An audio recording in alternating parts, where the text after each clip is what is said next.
Trump అయితే వెనక్కి తగ్గడని మనకు తెలుస్తుంది. రైట్. ఇక ఫైనల్గా ట్రంప్ విధించిన ఈ టారిఫ్ల మీద చాలా దేశాలు అభ్యంతరం వ్యక్తం చేశాయి. అప్పుడు మన ప్రధాని మోదీ చాలా సైలెంట్గా ఉన్నారు. మోదీ ఎందుకు సైలెంట్గా ఉన్నారు అని చెప్పి చాలామంది విమర్శలు కూడా చేశారు, కాంగ్రెస్ పార్టీ కూడా.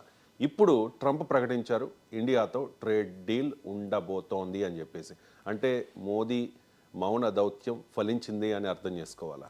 ఎస్ అండి. ఇప్పుడు భారత పాకుల యుద్ధంలో ఏంటి, వేరే విషయాల్లో ఏంటి, ట్రంప్ చాలా అగ్రెసివ్ స్టేట్మెంట్లు ఇచ్చారు. ఇండియా ఫారిన్ పాలసీకి ఎగినెస్ట్గా ఇచ్చారు. మోడీ దౌత్య విధానానికి ఎగినెస్ట్గా ఆయన ఇచ్చారు. ఇప్పుడు వరకు సుమారు డజన్ టైమ్స్ పైగా ఇండియా పాకిస్తాన్ యుద్ధాన్ని నేనే ఆపేశాను, పాకిస్తాన్ గ్రేట్, ఇండియా గ్రేట్ అని ఒక ఘాటను పెట్టేశారు. ట్రేడ్ కోసం భయపడింది ఇండియా అని. కానీ అపోజిషన్ కూడా అన్నారు, అందరూ అన్నారు మోడీ మౌనం వేడాలి, ఎందుకు మాట్లాడతలేదు, ఏంటి కారణం అని. ఇప్పుడు మోడీ మౌనం నేను పదే సార్లు చెప్తున్నాం, అప్పటి నుంచే చెప్పాను ఫస్ట్ డే నుంచి. అదేంటంటే మోడీ మౌనం అనేది ఒకటేనండి. ఎప్పుడు కూడా ఒకటి ఉంటుంది అనమాట, మూర్ఖుడు మనసు రంజింపజేయలేం అని ఒక అద్భుతం నానుడు ఉంటుంది తెలుగులో. మూర్ఖుడు మనసు రంజింపజేయలేం అంటే ఏంటంటే అగ్రెసివ్గా, అహంతోనూ, హిపోక్రసీతోనూ, ఈ అహంభావం పూరితంగా ఉన్న వాళ్ళతో అనవసరంగా వెళ్ళకూడదు.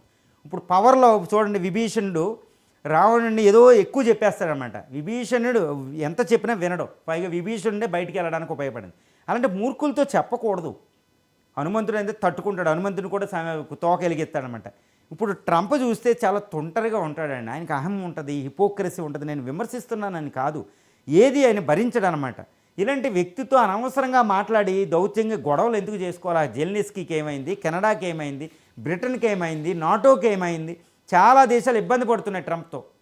మన భారత ప్రధాని మాత్రం ఈ ట్రంప్ని కలిసినప్పుడు చాలా జాగ్రత్తగా వ్యవహరిస్తారు. ఆయన ఏదన్నా అంతగా కొంతమంది మాట్లాడితే మాట్లాడవద్దు, మనం చేసుకుపోవాలన్నమాట.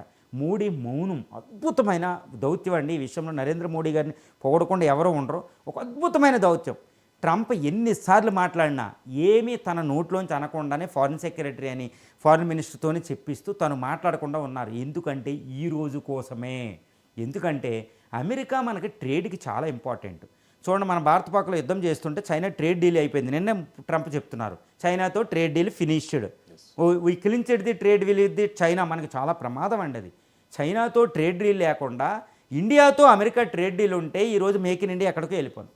మనం ఈరోజు అమృతకాల లక్ష్యాలు చేయాలి. ఈ యుద్ధాలు ఏంటండి, మనం అమెరికా ప్రపంచంలో పెద్ద దేశం వాళ్ళు 2047 నాటికి.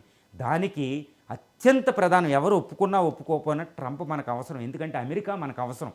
అమెరికా అనేది ఒక టెక్నాలజికల్ పవర్. అమెరికా అనేది 30% ఆఫ్ వెల్త్. అమెరికా అనేది the best of the best technological. ఆ కంపెనీలు మనకి టెక్నాలజీ ఇవ్వాలి, అక్కడ ఇన్వెస్ట్మెంట్ కావాలి, వాటితో మనం ట్రేడ్ చేస్తేనే మనం వెళ్తాం. ఇప్పుడు చైనా ఎంత శత్రుత్వం ఉన్నా, అమెరికాతో ఎంత శత్రుత్వం ఉన్నా, అమెరికాతో ఎంతకైనా తలొగ్గి తన ట్రేడ్ డీల్ చేసుకుంది అక్కడ. జిన్పింగ్ వెనక తగ్గి. మనం ఎందుకు చేసుకోకూడదు? అందుకని మోడీ దౌత్యం అద్భుతమైన దౌత్యం అండి.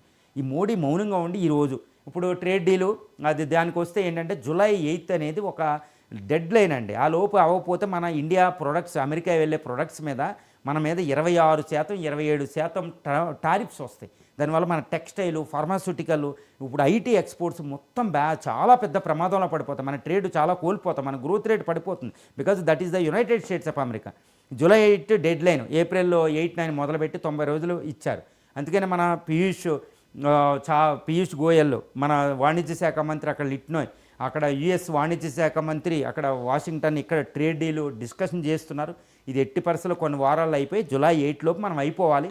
దీనివల్ల $500 బిలియన్ టార్గెట్ పెట్టుకుని ఇండియా యుఎస్ వెళ్తున్నాయి. ఇప్పుడు మనం ట్రేడ్ సర్ప్లస్తో ఉన్నాం యునైటెడ్ స్టేట్స్ ఆఫ్ అమెరికాతో.